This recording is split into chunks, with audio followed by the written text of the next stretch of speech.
What's up? What's up? Today on the channel, we're going to be firing up the offset smoker, throwing a chicken on the barbecue, and making some delicious food. You guys know what's up, though. It's your boy Saucy Rossy, the Canadian king of backyard barbecue. Holy cow, this chicken was so flavorful, guys. I love everything about this recipe, and if you have an offset smoker like me, this is my favorite way to cook chicken, and I strongly suggest you give this recipe a try. It is scrumptious and delicious. Now, if you don't have an offset smoker, this will work basically on any barbecue. So give it a shot. You know what to do. Hit those buttons, like and subscribe. It's your boy Saucy Rossy. Let's start from the top. I made this delicious homemade butter by mixing SPG and Sassy Chicken with some butter. Nothing complicated. Those two dry rubs are both by Royal Nova Company. And after I lathered this chicken with that butter, I went back over each with a layer of the Sassy Chicken and the SPG. Got this bird ready to go on the offset smoker. Speaking of, I've got my firebox fired up. We're running at 325. Oh, buddy, this is going to be some spectacular barbecue. Now, I've got this close to the firebox in my offset smoker. On my offset smoker, there is a little bit of a hotter zone close to the firebox. I would imagine this is the case on most offset smokers. And we're just going to let this ride. You know, about halfway through the cook, I'm going to rotate the entire chicken 180 degrees, just making sure that both sides get fully exposed to that firebox and that I don't prioritize one side specifically. But, you know, this is simple, guys. That low and slow barbecue is just about patience, maintaining that fire, keeping that consistent temperature. And that's exactly what we did here. 325 degrees consistently for about an hour and a half or 2 hours.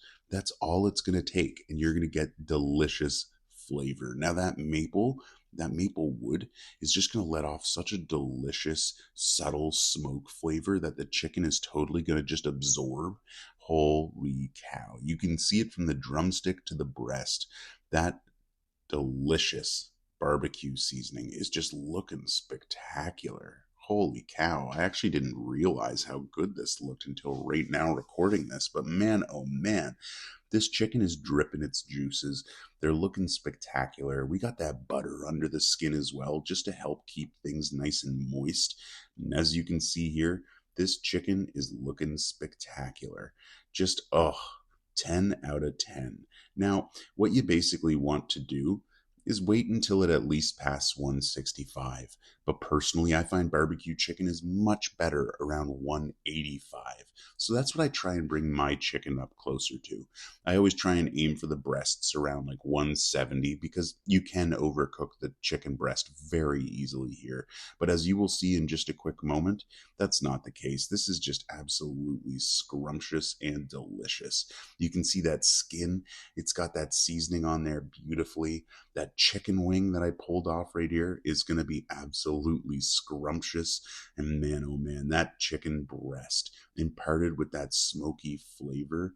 Oh, buddy, still juicy, tender, and delicious. This was magnificent. I really enjoyed every bite here. Holy cow. Man, I love chicken thighs, though. At the end of the day, if I had to eat one piece of a chicken constantly, it would be chicken thighs.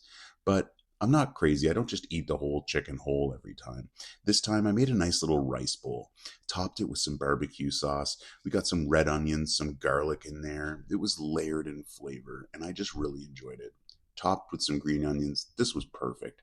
I appreciate you taking the time to watch my recipe video, guys.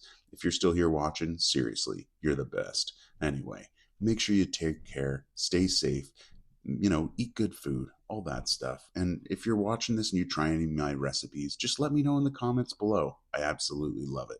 Thanks again. See you soon.